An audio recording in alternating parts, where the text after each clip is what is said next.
I recently made a PMO related post which got quite some reaction on LinkedIn. What the post was about and my thinking behind it, that's what I want to talk about in this video. Here is what I posted. A PMO is just a function like any other. Think finance, purchasing, sales.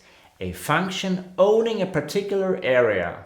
In the PMO's case, it owns the project delivery process. Just like purchasing controls how you buy and from whom. This makes sense because standards and oversight equals better and more consistent results. Central oversight means departments can hide problems. And project management is a skill that can be taught. So stop treating PMO like some mystical thing. It's basic business sense.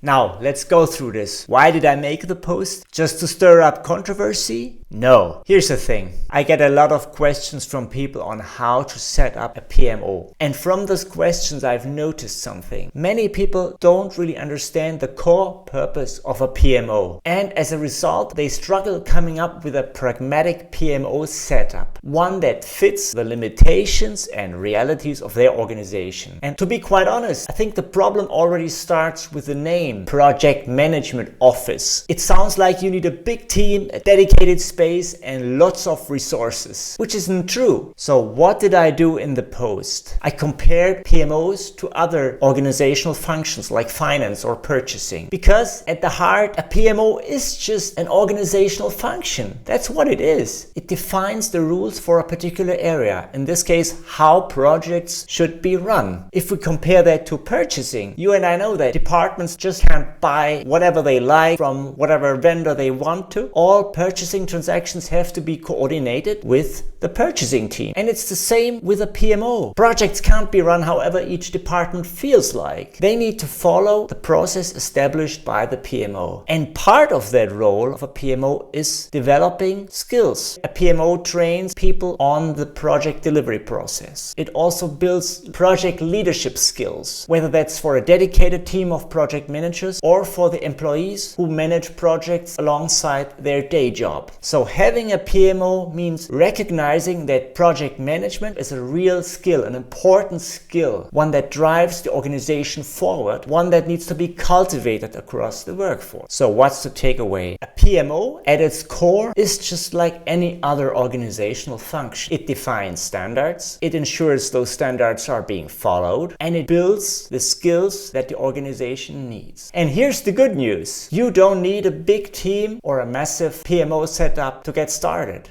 Begin with the basics. Define the process for project delivery and put in simple governance in place, whether that's regular status meetings with the project managers or some other mechanism. That's enough to get a PMO off the ground. Thanks for watching. I'm Adrian. Let me know in the comments what your thoughts are on this.